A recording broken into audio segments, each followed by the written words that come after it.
Hi, I'm Rachel. We are back starting our second season of We Take the Stairs. We wrapped up our first season and then we had a few sessions of Let's Break Bread, which was my little side quest, trying to figure out a little bit more depth into some of the things that we discovered during the first season of our podcast. And now we're back and we have two lovely co-hosts. I'm going to introduce them in a minute, or I'm going to let them introduce themselves, and then I'm going to explain why we are taking the approach that we're taking this season. Junior is in New York right now, and he's going to come back very soon, but he has a couple of things he's wrapping up, so he will join us in future episodes.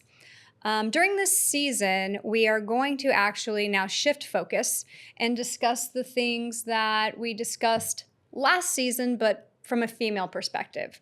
Actually, I have a couple of women who have said, like, I can't wait to hear this one because we've taken the approach of how men perhaps felt and how they viewed the subjects. And I really did try to be an advocate for males, and I'm still going to do that. So that may not be the most popular stance, but they definitely do deserve a voice. Not that I am the voice for them, but I'm going to do my best. So I'm going to let you girls introduce yourselves, and then I'm going to explain why I actually chose each of you to sit here with me. Yay. And Cool. You want to go first, Dusty? Sure. I'm Dusty Ramirez, and I am a wife and a mother and a daughter and a sister and a friend and an advocate for children and families and God. Beautiful. Okay, mine's a little short and sweet. I'm Brianna Garcia. That's it? That's who you are. Rachel can describe more. All right, I will. So I will tell you why I decided that these were the two ladies that I would like to bring with me this 6-week session. I've known each of you for different periods of time. Dusty is a woman who, I'm just going to strip it down. Strip it down. You are a woman who seemingly effortlessly carries the weight of the world, of your world, on your shoulders, and you still have the time to text and make sure everyone else is okay. Thank you. At times, I feel that that weight is really handed to you, and you smile, and perhaps it's heavy. And maybe those in your life don't always know how heavy it is, and you champion your family. Thank you. In your role as a mother and wife. Thank and you. I have a lot of respect and love for you. Thank you. And you're a good friend. Thank you. So thank you. And I you. like I that appreciate you are that. very open to understanding in a different way. So this is why I really feel that you have a lot of incredible input and just who you are as a person. I see that. Thank you. And I love you. Yeah, So I love you too. Thank you. So a lot of life in a little bit of time for That's me. right. Amen. A lot of perspective. Agreed. So I can't wait to dive into this season and hear what you have to say. Brianna is somebody that I feel that the world underestimates, and she underestimates herself. When I asked you to come on here, you didn't think you had anything to say. But I've known you for a few years now, and I think that you unabashedly live your truth of who you are. And in a world where so many people are constantly hiding the real truths or the things that we have done that feel shameful and pointing fingers at others, you look at yourself and you realize maybe where you went wrong, and you constantly are working to figure out why. And because of those things, you're open to understanding other people, and your perspectives are not limited. They're very open. I'm a pretty quiet introvert when I go out, and you took time to figure out who I am. And there have been times in my life where you have shown up for me when not anyone else has. Aww. And so when I'm having a bad day, I come to see you me. because Aw. you smile and you're not judgmental. I have love a you. great While smile. you do live in Thank a you. world that sometimes judges you.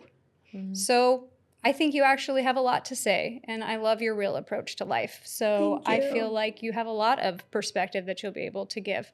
And you're in your 20s and you're in your 30s and I'm in my 40s. And so I think we can collectively come together. And even though maybe we have different perspectives and generations, we're going to be able to share and represent maybe more of a wider group. Yes, a wider net. Wider net. So here's what we're going to discuss today. I'm going to just label this episode Girl Boss. Girl And boss. the reason that I'm I love it. labeling it Girl Boss is because last season we had a guest. Her name was Meg, and she's a lovely woman who lives in New York City. And one of the conversations that we had is how difficult it is to be in a corporate world as a woman where you either are in a position over men and how they respond to you, and or how you have to carry a lot of weight as a woman.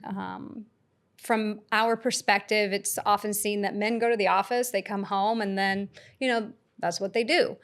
Women have to go to work, they go home, and they're cleaning, taking care of the animals, taking care of the children if they have them, and balancing a lot of things. And it looks effortless, but it is heavy. So I guess let's dive into that.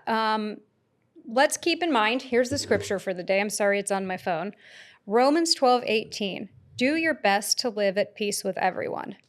And so basically this podcast, I hope, is going to examine different ways of looking at things while still maintaining integrity and not dogging on anyone and still being respectful, but trying to bridge the gaps and make solutions. So let's discuss that. Let's discuss as women how it can be difficult, and perhaps sometimes in our relationships with men, how that can become a source of conflict when they're not giving us the validation that maybe that we need, or we're not hearing them the way they're intending to come across. Let's just go. Yeah.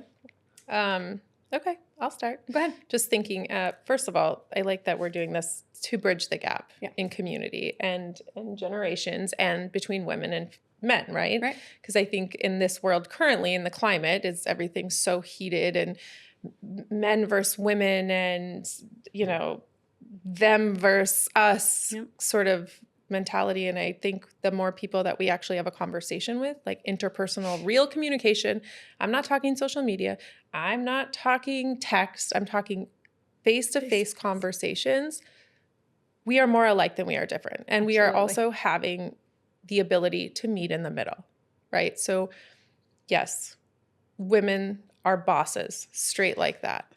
Any way you flip the coin. I haven't met a woman, even the women I don't particularly love. Jive with, yes. You know what? They're their own boss. Yeah. And here's the thing. That's okay. Can we do it all? We are told we can do it all, right? Yeah. We've been told we can do it all. I don't think that that's true. I think we can do a lot and so much in different seasons. But I don't think it's real to say that we can do it all at once, because it's not sustainable and it's not good for us. That's right. Right? Like, It takes its toll. if you want to be a CEO, be a CEO. If you want to be a mother and a CEO, can you do it? Sure. But what is falling short?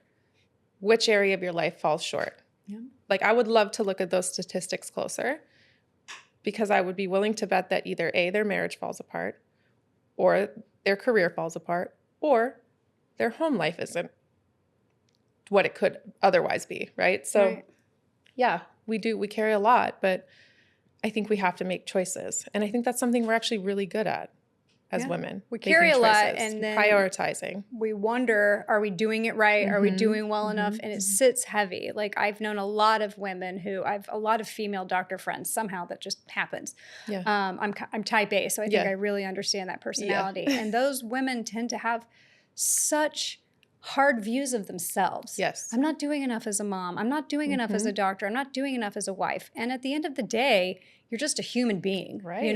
There's a lot of guilt that comes with trying to juggle it all. I also feel like it's not necessarily a validation thing. It's more of reassurance and just like knowing that someone notices like what you're doing and bringing to the table. Because sometimes it's so easy to be like, this is so dramatic. Like, you're making this a big deal. But it's kind of just like, I just want you to know that like what I'm doing is not easy, and I might make it seem easy, but I need it to be like words of valid. affirmation. Yeah, exactly. Like, hey, I see you working hard. It's not that I need Thanks. someone to be like, thank you, but just acknowledge like that I'm doing the best that I can. Right. But also, like you're saying, I don't need that. Do we need it? Not necessarily. But does it feel help good? us? Yeah. Does it help us to carry that load a little bit lighter? Yeah. When somebody acknowledges that, like, hey, you're really carrying a lot. Yeah. Like, I see you. I can't imagine that's easy. Thank you. And you're showing up every day. Right. Yeah. So that's interesting because if you hear a lot of couples, they'll sit and they'll say, the woman will say, I don't think he recognizes all I do, but the men will say, I don't think she recognizes all I do. Mm-hmm. So I'm wondering like where the breakdown in communication, men and women, obviously, like we examined in the last season, men in communication, a lot of male communication is done through silence. Like you have to sit and decipher like these, I'm so sorry guys, bizarre silences at these moments that you're like, why aren't you saying anything? In your head, that's what you're thinking. Yeah. And the guy's like, why are you like freaking out right now? Yeah. And in truth, I think it's just how each of us communicates and how we hear different things. Because I think, I'm sorry again to say, men expect this sort of adoration. Men like women who are like, oh, honey, you know, and they deserve it much of the time. Thank you so much for working so hard for our family, and thank you for what you do. I mean, if Donna Reed, it was a show in the 50s, okay? So she came in her dress and she would like walk her husband with the briefcase out the door, and then she like, you know, cleaned the house and made breakfast, and it was, okay. This was before women started the working world, and that was very unrealistic, but I don't really know that men have evolved past that kind of need for the adoration. At the same time, I'm not sure they know how to give us that assurance. Is that what you said? I like that how you put that. How to give us that assurance. So I'm wondering how we can communicate to them like, well, how can we communicate to them better what we need so that they hear us and then they can teach, they can give that to us. It's also important that someone listens while you talk, because sometimes you're telling someone exactly what to do and they're not hearing you out. It's almost like they're committed to misunderstanding you because that's how it's been for a bit. So you have to like maybe say it differently, or they're committed to responding instead and of not hearing, listening. right? Yeah. And I think one way, you know, a couple of things, there's two things that I could offer. And one is whenever you need to have like a serious conversation, and I'm guilty, like I would like to actually practice this a little bit more. And the times that I have practiced it, it's worked out great. Like create a space for the conversation. Like if I know that I'm going to have a hard conversation, I'll give you an example at home. We had sort of a hard conversation before Christmas, and I knew it was coming. Like my husband was like, you know, we're going to talk about it when I get home with the kids as well. So I said, okay. So after dinner, I cleared the table and I said, does anyone want a cup of tea? Everyone's like, sure. So I put a candle on. I turned on the lights. I put on a little background music, and we sat down at the table, and I could tell the kids were like, oh, what is going on? But it made for a different atmosphere, energy, right? Like everyone, it was calm, and it was like, okay, we're going to sit at the table and we're going to figure this out. Like my younger daughter was like, what the heck's going on? You know, like she's not quite there. But what the conversation was is going back to our family's core values, and the younger one watching the older one, and we're really speaking to the older one, but you know, letting her know that, hey, like this has come up and this is the expectation in our house. So creating a ritual, you know, rituals, they allow us to feel safe in our bodies. And the other one, what was I going to say? The other one was, you know, and just saying, sometimes you have to look at a guy in particular and be like, listen, I don't need you to fix it. Yeah. I just need you to listen to me, and I don't need you to fix it. Well, and sometimes when someone listens, they actually can fix it, because now they're like listening to what's going on versus like in self-defense mode, or like their ego's involved. And it just makes such a huge difference. And I'm guilty of it too. Like sometimes I'll be like not wanting to fix the problem and just defending myself. And I'm like, okay, if we don't meet in the middle, it's almost impossible to like move forward from the issue that's or just saying very straightforward, this is what I need from you right now. So whether maybe it is like, I need you to help me problem solve, or maybe it is, I actually just need you to hear me out. I just need to get this off my chest. Yeah. Sometimes I just need someone, like, you can not be next to me anywhere. If you're just in the same household as me while I'm stressed, like, I feel calm because, like, that's my person. You know what I mean? Like, it's just like, I don't know. I don't need that much from you. I just need you to be, like, here. So what's interesting also, I have found, especially having sons, is that men are problem solvers just by their very nature. Yes, they are. So here is what I think, oddly, both of my sons do it in a different way. My older son, who has like slightly less emotional intelligence than the younger son, has learned, though, how to talk to me. And I feel like if people went forward in relationships, especially men, because they're such like, they want to take the problem and fix it because, you know, they think more like they're problem solvers. And women perhaps are, in general, I'm generalizing, more emotional. And so if a guy will say to a woman something like, hey, listen, I need to figure out right now because I need to figure out what I'm supposed to do here. Do you want me to listen or do you want me to offer you advice? I really feel that would go a long way to help guys. So like my older son has done that with me. My younger son is just kind of this sweet kid and he just sits and listens, or he'll be like, you know, Mom, and he'll offer advice. You know, he's really, I mean, he's great with the emotional intelligence. But again, he's the younger one. My older son will say, well, do you want me to help solve the problem or do you want me to just listen to you? And he's a little abrupt with it. I love that. He's a little brash, but he has figured it out. And I really feel that would be the key because, okay, so I was talking to the gentleman who runs the podcast studio here, and his name's Jackson, and he's a really nice guy. And one of the things we're talking about is, and here I'm going to lose a lot of women loving me for a second until we just acknowledge the truth within ourselves. Women are known to and tend to play mind games, often because sometimes we don't know what we want at that moment, or we think we want this and we change our minds very quickly. And because of this particular fact, I don't think guys catch up as quickly. So I may go into a conversation thinking like, this is what I want. And then after somebody gives me a perspective, I'm like, well, no, maybe that isn't what I want. We do a lot of thinking all the time. I'm not sure guys do the kind of thinking that we do because we are very emotional in our thinking. So that's why a lot of guys think, well, she doesn't know what she wants. Well, I may know what I want in the second, but then like someone presents an idea to me and that changes. Yes. Can I say something? Yes, please. So I think it's also very different for men and women for the most part. Like we have our friends that we confine in and like talk to them about things, and men keep everything in. I feel like men are emotional, but in the world they're not like, I don't know. It's not really, how do I say this? Acceptable. Yeah. But it should be because like men's emotions are also valid, and I feel like they don't talk to a lot of people, so everything they're going through is just with them. But that is with us too, Brianna.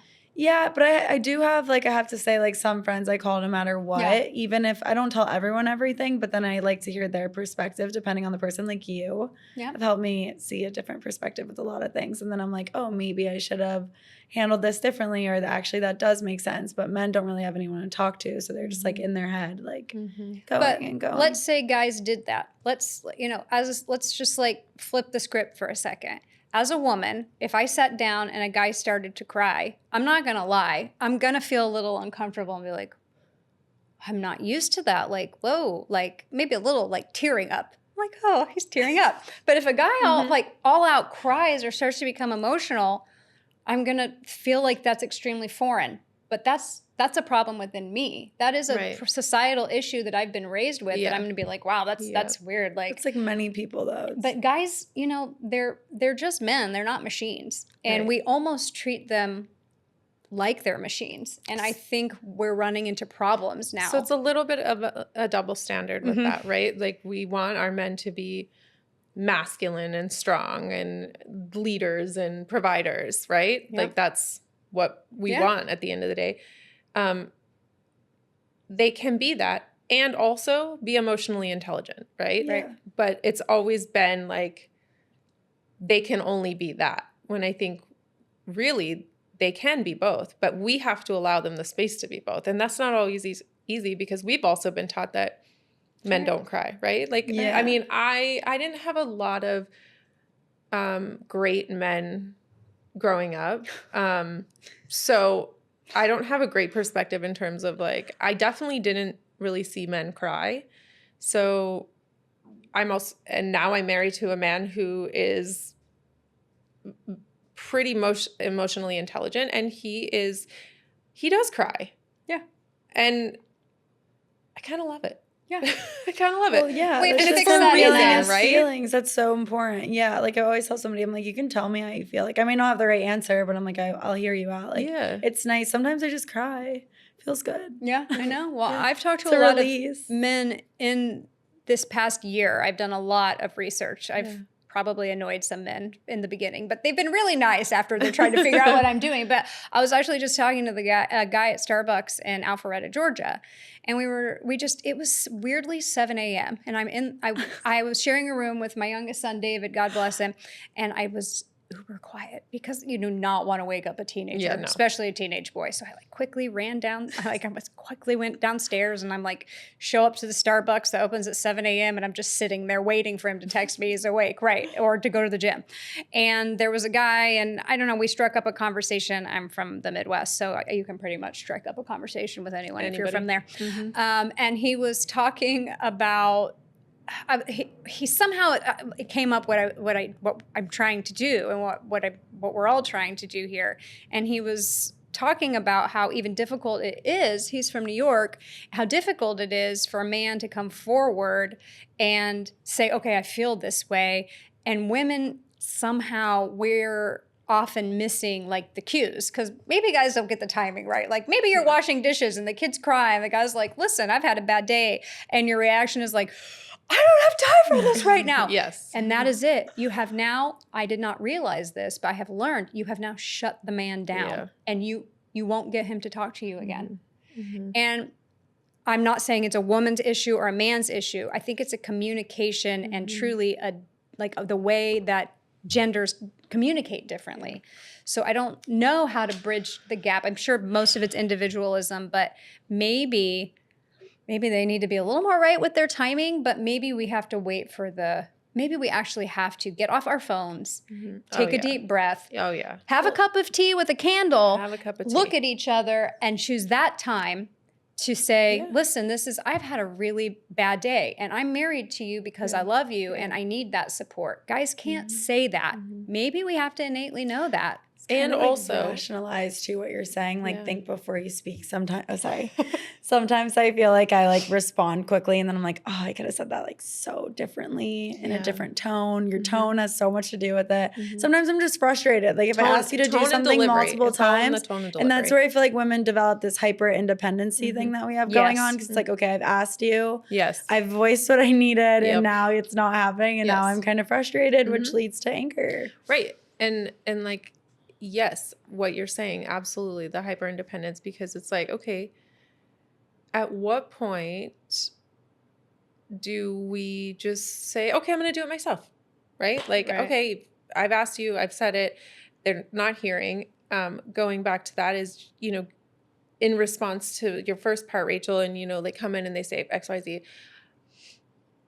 Emotional maturity and time and age. And I will say, as I've gotten older, I've been able to step back for the moment. Like, I hear you speaking to me and I need a moment before I respond because I'm like, okay, either I'm going to snap and be like, I actually don't care. I've had a hell of a day.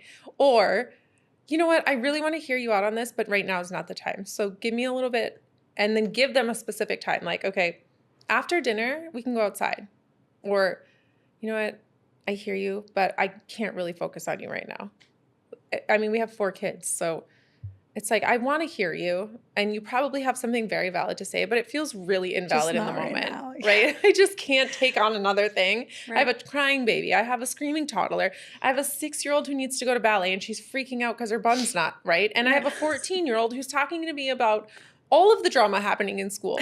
I can't hear your complaint right now. Right. Department is closed. Right. My mom, I was having this conversation with my mom this morning. I can't believe this is coming up. Hi, Mom. So she said something really interesting. And my mom's in her late 60s. And I said, well, I can't bring this up, but here I am bringing it up. She said, I've gotten older, and here's what I realized. If the first year of marriage, everybody switched roles for a minute. I guess you don't have children yet in your first year in general, but let's say if we every once in a while switched and flipped the script and the man stayed home all day long and dealt with the children and cleaned the house and had to do all the things that the women did, and then women went out and they had to sit and be yelled at by clients, and we did this for long periods of time. And then we flipped the script back, and like, let's say the woman had to be the guy role for a year and the guy had to be the woman role for a year. Maybe if we, that's not going to happen, I don't think. But maybe it's truly about understanding how stressful each and every role is in a home. And that goes back to the subject that we're on today, how women make it seem effortless. And I think we do this. We carry so much on our shoulders because we're trying to be pleasing to the guy. We're trying to make everything perfect by the time he gets home, so he can just like sit down. And then when he gets home and he sits down, you're like, "What's wrong with you? Why are you sitting down? Why aren't you helping me?" So it's, I don't know what's the disconnect. Well, I don't know that. I'm not sure I can say what the disconnect is, but I think, as women, we are natural pleasers, right? We want to provide for our partners, our husbands, like our children. We're just naturally, we like to do our best. I think I speak for most women when I say we don't wake up in the morning and be like, you know what I'm going to do today is half-ass. Right. None of us think like that. Yeah. We're like, okay, how can I do this to the best of my ability? And when you are juggling all of these things, and I am somebody who's juggling all of these things, and it's funny that oftentimes people will say to me, "You make it look effortless." And I literally laugh because if you could be a fly on the wall, it's pure chaos all the time. But I have surrendered to, God, like, this is a season. And he didn't say that being a wife or a mother or a human on this earth is going to be easy, right? Like, it is not easy. And nothing is easy. No. But then you decide, what am I going to prioritize today? Like, what is my priority? Some days it is simply being present with my children. And my husband will come home and the house is an absolute craft fair. And he'll be like, "Why do you let them do this?" And I'm like, "Because it brought peace in our home." It brought peace. That's right. We were playing, we were enjoying, we were creating, and that's a mess. And the mess can be cleaned up later, right? So choosing your battles. Choose your battles. Taking a step back from like control, I feel like. Like, okay, today I just can't. Surrendering. And also even to them, like sometimes they don't know what they're saying. Like they're just also emotional. Right. But because again, men are generally not allowed to be emotional, they might snap like, what the heck? Why is XYZ? Or I've had a hard day. And it's like, okay, I'm going to give you that space. Yeah. And not taking it personal. Like, I'm not going to take it personal that you are having a hard day. We can circle back when you're in a better spirit. It's also not my job to put you in a better spirit. Like, I love you, but that's right. I'm going to give you your minute. That's right. Not taking everything personally and prioritizing what you want to prioritize for the day. Because sometimes it is work. Sometimes it is your children. Sometimes it is your husband. And sometimes it's yourself. Have you ever noticed that the more familiar something becomes, the more you forget to look at it? For sure. Sometimes I think relationships become like that. Like you get into a relationship with someone and you really like and appreciate something about them. And then after a while, like you just, I don't want to say take it for granted, but for lack of a better phrase popping into my mind, that's what we do. I feel like just human beings in general are really good at that. Like just kind of saying, oh, okay, well, we're married or we're in a relationship or whatever's happening. Yeah. And I'm no longer going to, see that. It's like, okay, and what did you do for me lately? So I think, first of all, if guys are listening to this, which I hope you are, you have 3 women here who are advocating for you. We're not teaching women how to use you. We're not teaching women how to, hate you. We're not screaming. We're actually sitting here trying to like bridge the gap. We are your friend. That's right. We're taking the stairs. We're taking the stairs. Talking. We're having conversations, which are extremely important. So we're not saying, you guys are responsible. We're saying as human beings, our different styles of communication make us all responsible. So instead of continuing this gap, this being estranged from one another, being separating from one another. We're trying to say, here are the things, and here are your things that we're seeing. Here are some things that we'd like to. How can we better open the door for communication? Correct. So we hope that you can relate to this, but mostly, this season again is from a female perspective. So hopefully you're going to learn from this, and hopefully women might learn at the same time that perhaps our communication, because we're busy and because we no longer just have one traditional role, take it easy on yourself and understand that you're doing your very best, and maybe it doesn't have to quite look so effortless. I like that you said traditional role, because from the first season, I forget which episode it was, but I then had a conversation with Z, who was my husband. Hi, Z. Hello, dear. About traditional roles. And I think there's a huge movement happening right now where women actually really would like to be in a traditional housewife role. And also recognizing how much work that really is, right? Because I'll use myself as an example. I never saw myself, well, first of all, I never imagined myself married. I was never a little girl that was like, I can't wait to get married. Yeah, me neither. That was never a thing for me. Right. If you would have asked me 10 years ago, was I going to be married? No. Hard no. Not because I didn't want to. It just wasn't I wanted to be a business, career, traveling the world, all of the things. That's you. And could I do those things? Sure. And could I still do those things? Absolutely. But I met this wonderful guy, and here we are with 4 children. And but that being said, I have fallen back into more of a traditional role right now. Yeah. By choice and conversation. My husband wants to be the provider. He wants to be all of the things that men want to be. Helps you tap into your feminine energy more. So it has allowed me to tap into my feminine energy. And also, it's the hardest thing I'll ever do. Oh my goodness. Hands down. I would rather be in the office. I would rather be doing paperwork. I would rather be cutting people's hair. It's because it's a thankless job. And I'm sorry to say it. I love my children, but your mom, you're supposed to be doing it. You are absolutely bottom of the totem pole. Dad walks in at the end of the day, Dad! And I'm like, And then I'll spend the whole day making those great, roasts for dinner. And, I love to cook. And so I make these beautiful meals, and they're like, ugh. They eat them in 15 minutes. Or they destroy them. Gosh. And I'm like, you spend hours cooking for 15 minutes of tearing it apart and no one really saying much. Go home. No, but that's what I'm saying. The older I get, I'm like, wow, whether it's Christmas, Hanukkah, any holiday, I'm like, wow, this is just my mom behind everything. Sometimes I'm on the phone with her and I'm like, oh my goodness. And then I'm just like, oh my God, she does everything. And you don't realize it when you're young. And it's true. I've always I love my dad. I love my dad. Yeah. Call my dad love you. Because my dad's obviously men have purpose and they do what they do, but it's so much easier. I don't know. The mom just carries so much more weight than a dad. Well, I think it's in that sense. Again, we want to do everything to the best of our abilities. We want our making children it to look be happy and effortless. Healthy, right? When it's not. Yeah, no. It's a lot of thought. It's a lot of thought that goes into everything, whether it's meals, whether it's getting each kid to their after school activity. I mean, just that alone, logistically, is a nightmare. Even if you have one child, but if you have 2 or 3 or 4, you're like, okay, in my situation, I have 14 to 6 months, right? So I'm like, okay, the 6-month-old, I need to have, the breast pump. I need to have the diapers. I need to have the wipes. I need to have an extra outfit just in case. Then I have, the 4-year-old who's always hungry. He needs a snack at every hour of the day. So now I'm packing a snack box.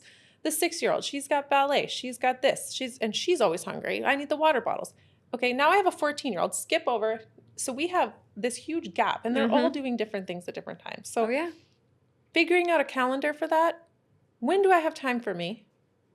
I'll tell you when. Between 6 a.m. and 6:30, because I have to nurse again at 6:30. So, and I'm not getting up before 6. I refuse. I don't subscribe to that. Sleep is important. I don't subscribe to that. Someone needs to sleep. And by 8 o'clock, I'm exhausted. So my hair's probably not washed. I probably didn't shower. There's a very good chance that I brushed my teeth by noon. And yet everyone else looks miraculous. So that's just being like the mark of a good selfless. mom, they say. That's a season, right? Like, you're getting to the end of that season. It goes fast, right? Yeah, it does go fast. Too fast. So I'm trying to just surrender to that season and enjoy it. Because I really think of hectic myself while as the you're CEO. in the middle. But I'm the CEO of my house. you are the CEO of So your I am house. That's a doing it whole all. job. Yeah, that is doing it all. I am doing it all. The CEO of my home. No, I really feel like we sometimes as women do ourselves a disservice by carrying it all on our backs and not allowing others to share in the responsibility. I am guilty of this. I'm going to do it. Yes. I'm going to do it. Yes. And it's okay. Like, I don't need you to do it. Or I'll say, can you help me with this? And they're like, well, like, Mom. I'm like, never mind. Yeah, it's exactly it. Never mind. I got it. Maybe we're doing ourselves a terrible disservice. I know I'm not. I mean, I get criticized all the time by like, you need to make your sons do more, Rachel. And I'm like, well, I'm like, have you actually ever asked the sons to do anything? And they did it. I'm going to go back over it. It's like the extra work that you That's have right. to get. Yeah, you're 100% right. Or it's like the control of them not doing it right once they do it. It's right. But here's what's 'Cause you have to happening. go back and do They it. don't understand. Because I am not making them share in the responsibility and I'm just doing it all, that's what they've come to expect. And I'm passing that down to another poor young woman who's going to marry them and have to reteach them. Yes, I'm acknowledging that right now, women that my sons are marrying. This is my fault and you will retrain them. You have raised beautiful boys and they are wonderful. Wonderful, but there are things. There are things, of There will course. always be and things. most of it is that I've just taken it on. Yeah. And they're like, well, but you do it, Mom. Because it's Mom. My husband laughs all the time. It's like, hey, Dad, blah, blah, blah, blah, blah. But where's Mom? And you're, okay, Mom, where are you? And they need you for every single thing, which is lovely. But it's because I have allowed myself to carry all of this. So I'm going to tell you, we're being a little unfair to the men. Yep. Especially with that. Because I do get angry that somebody is not helping me. Mm-hmm. And I have myself to blame. Yep. Because I'm like, no, never mind, I got it. Me too. So true. Mom, do you want me? My older son now, so he'll call and be true. like, Mom, do you need help? And I'm like, no, I got it. And my younger son will say like, I could take my e-bike and go to Home Depot and pick it up. No, it's okay. And that's me. I get annoyed with them, but that's my own fault. Yep. So, acknowledging that is a really big thing, I think. Yeah. And so I don't know how we can help the fellows out there.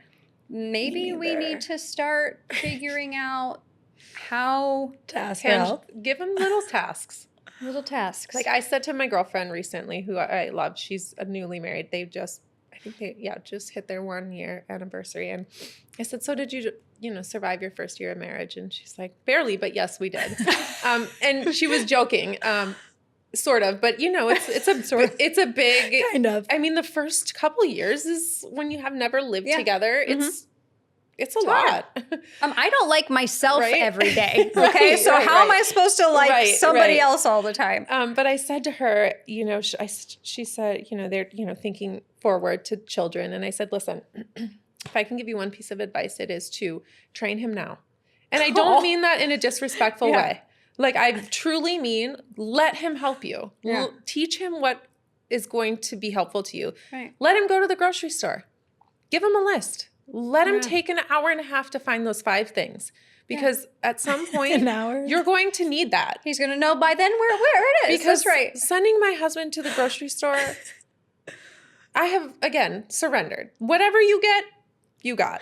I can't do it all. I'm not going to do it all. But inside my brain, I'm like, what is that? Why is that here?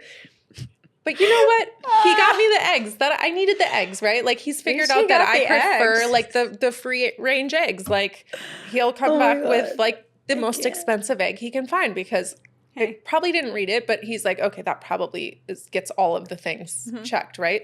But then there's 3 things of Oreos and the other junk, it sounded processed good. He was junk that the kids were like, oh, I need to have that because they know that I'm probably not getting it. But if they go with Dad, he's just like, oh, I'll just throw it in the cart. We got to get out of here. Your husband brought the eggs home. I once was making soup and I needed cilantro. Oh. So I said, can you get that's a tricky one. cilantro? And he comes back with culantro.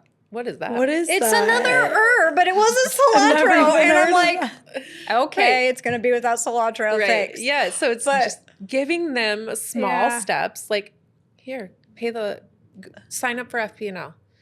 Right. Like, I remember have to do that today. I was like, sign up for this or sign up for that. And, you know, sometimes it's going to get overlooked. Yeah. Sometimes it's going to be a win and sometimes it's not. But allowing them the space to do it. That's Yeah, right. because then it probably also makes a man feel better. Like, oh, I did something to help. Mm-hmm. Yeah.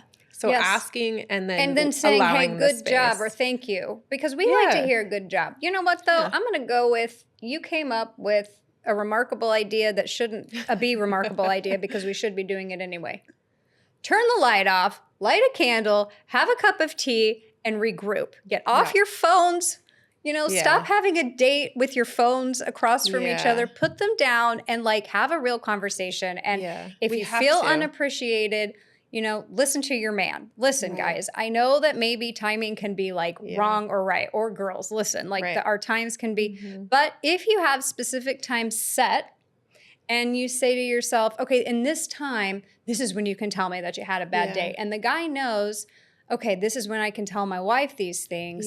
Maybe, just maybe, there will be more success and men won't feel like they need to shut down. And then there will be steps towards communication. Because I don't think we're raising guys and we're not giving messaging to men that it's okay to tell us how they feel. It's like, just shut up and go to work. I'm sorry, but that's the truth. Because you're annoying. True. That's literally me. When they do tell us, okay, but we're learning here. Right. You got to sit. Sometimes it's like real uncomfortable. Like, like I'll have to just let him spill whatever it is that he has to say to me.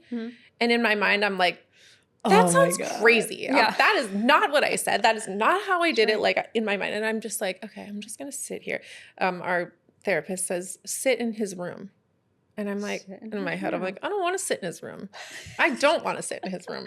I'm not sitting in his room. How about he sits in mine? But like sometimes she'll say the same thing to him. I just need you to sit in her room. And I can visually see him like stirring inside. Like, I don't want to sit there. It's same for me. It's like, I don't want to sit there. We don't want to sit there because we want to be right. That's right. Exactly. We want to be right. Yeah. And it's not about so being painful. Right.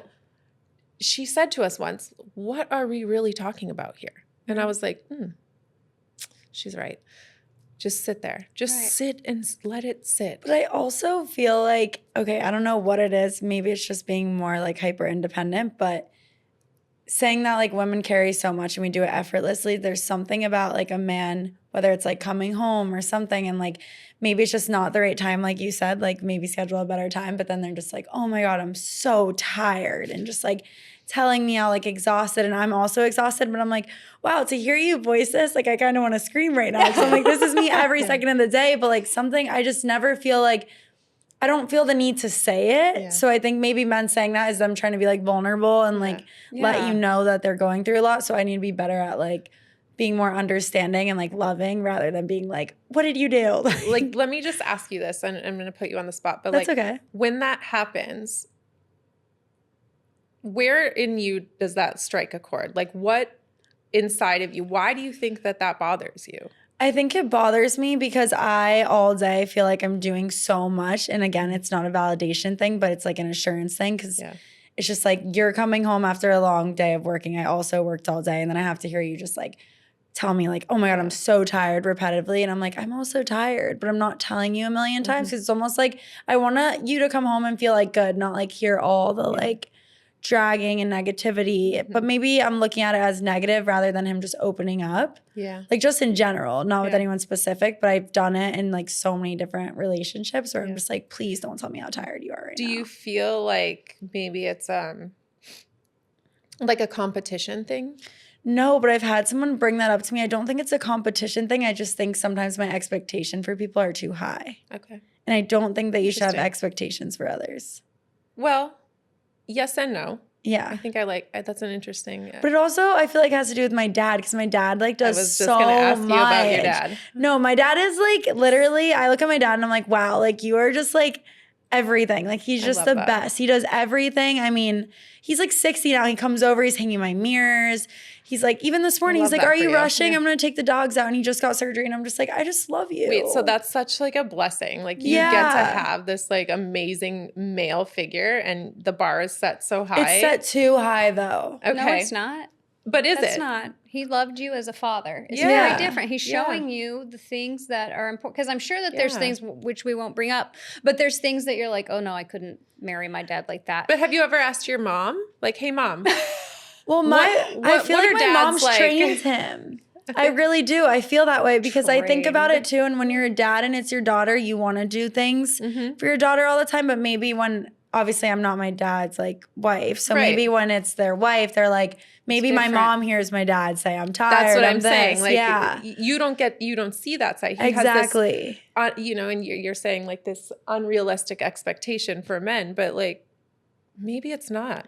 Yeah. Maybe it's just him showing you how to be loved. Yeah. And I've always really appreciated that, honestly, because I feel like so many people lack having that like example of like not even just like a father, but a man in general. And I always like, whether it's a friend or like family, I'm like, hey, like always tell someone what you want and need from somebody because there is somebody that will give that to you, and the person you're with could give that to you if you voice it and you show them like, I know it's possible. You give them I've seen it done. Yeah. Make the space. Yeah. So it's not really a competition. It's just like, I know that you can give me more, and I think that you need to give me more. So what if we don't say train men? Yeah, that's what I. What if we say like teach men how we would like for them to encourage men, because they're not dogs. I mean, you're right. That's a bad. They're like no, but you know what? But that's not. That is commonplace in our society. Like we're teaching a man. I'm just gonna be okay. Again, I'm gonna be unpopular here. Here is how it usually goes, and this is true. We teach a man, or we train a man. We either reward him with sex or a kiss. Sorry. Or we withhold those things. Yeah. And that is training. You're right. But that isn't teaching, and that isn't building men up. That's is mind blankery. I'm just not going to use that word. Yeah. It's mind games. Yeah. It's, I'm going to reward him if he does it right. No, he's a man, not a machine. And we have to change this messaging. So what if we just, I like that. Encourage.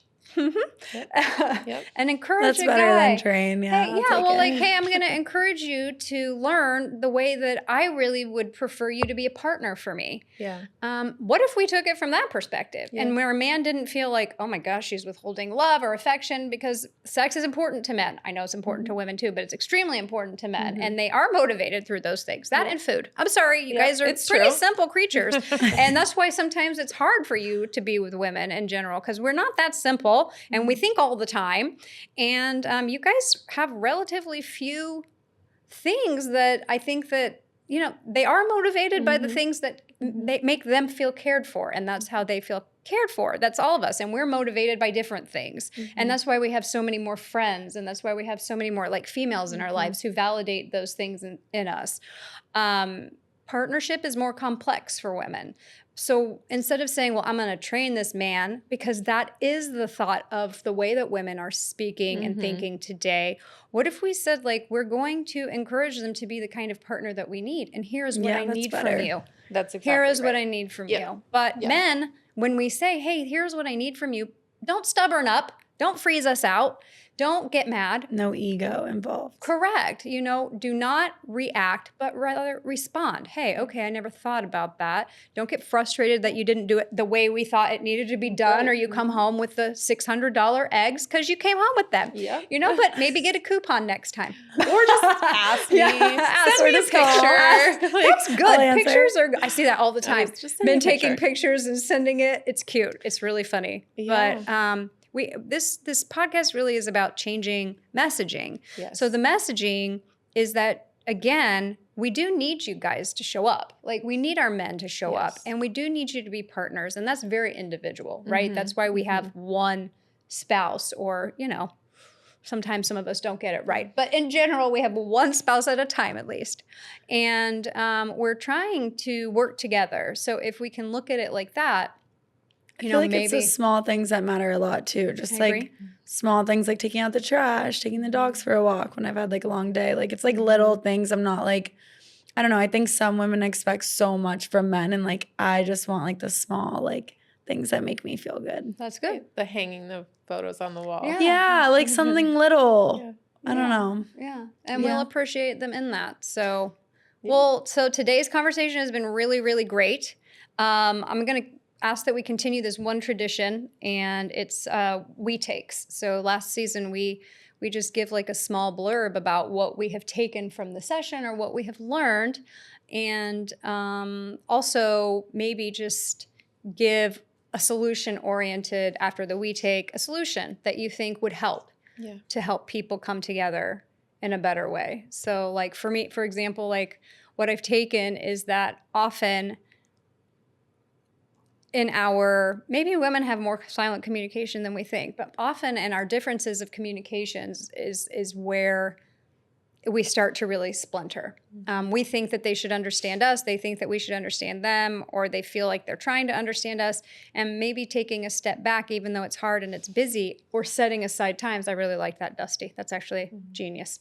Yeah, that was a good one. I'm like, that's to good. make the I'm gonna candle start making some tea. and the tea. That's right. But it's just actually like taking away the white noise is what it is, and stripping us down to who we are and what we need. Yeah. And maybe that would work for everyone. So that was my we take, is that we need to continue to try to listen and rid ourselves of distractions if we want our relationships to be successful, and we want men and women to feel heard, seen, and validated. And we want our roles to continue as they are. And then, to strip away, the solution would be to strip away the white noise and actually make time. Put your phone down, and turn the light off, whatever. Make that ambiance. Yeah. Rituals. Yeah. There you go. Rituals help our nervous system to feel safe. Yeah. Little tidbit there. Yeah. Great. That's good. I think my we take would be to be a little more gentle with my deliveries. Okay. So what I'm trying to communicate, maybe say it in a softer way. It would help by, like you said, setting the right time aside. Setting the tone. Yeah, the tone. Setting the tone. Exactly. So just being more gentle, maybe more understanding. Okay. Nice. Yeah. I think my we take today is just going back to what you said about the messaging, right? The words that we're using, and building up the men in our society. So going back to the word I used, train, what I really meant is encourage, right? Like we really want to encourage our men to be softer. Yeah. And also be the protector. Mm-hmm. Like we want them to be our protector, but we also want them to be, vulnerable with us. And we need them to be more vulnerable, right? We need them to, change the society in the sense of like, it is okay to be sad. It's okay to be angry. And how do we allow them that space? So taking the words that we use and making sure that they are in a positive light. So encouraging men to show up vulnerable, and also, just being themselves and providing the space for them to make mistakes and to grow, right? Like we want them to grow. And in order, it's like, I'm trying to give you an example here. So like children, right? You say, okay, if you tell me the truth, did you have that piece of candy? And they say, oh, no. And darn well they had the candy, right? Yep. Like, but if they tell you the truth and you say, thank you for telling me the truth, and they're not in trouble, right? Right. Next time, they've now felt safe. Yeah. The next time, you're right. When things get a little bit bigger and a little bit harder, they're going to feel safe. That's true. To tell the truth or to make the mistake. Yeah. It's the same thing with women and men. Like each time you're allowed the space to be honest in whatever it is, or to try something new and fail at it, and you're not going to be berated for it, you're more likely to continue growing. Yeah, to be like transparent versus transparency versus honesty is something I've been like really learning. Yeah, and just for like us as women what it is. Yeah, to really swallow the moment, even if it's not to our expectations. Like, okay, I see you trying. Thank you. At least he's trying. So what's interesting is that, like, to close, what we've just described here is actually what the Bible points to. Yes. Using words that build each other up. Yes. In order to live as peacefully as possible. So Amen. back to the scripture. Amen. And what's interesting is that the Bible does give us the way. I mean, it does. A very good, outline and a frame for life, which is interesting. So consider, reading that particular. Yeah. And tangible pieces, Absolutely. So anyway, next week we're going to be talking about women and communication. We did do Yay.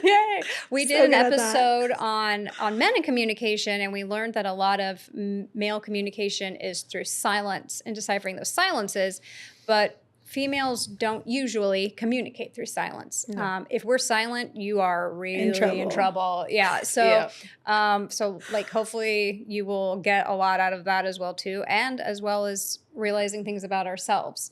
So hopefully you'll tune in next week, and thank you for joining us today. And thank you. Thank all right. you. Thank you, Rachel. Thank you. Okay.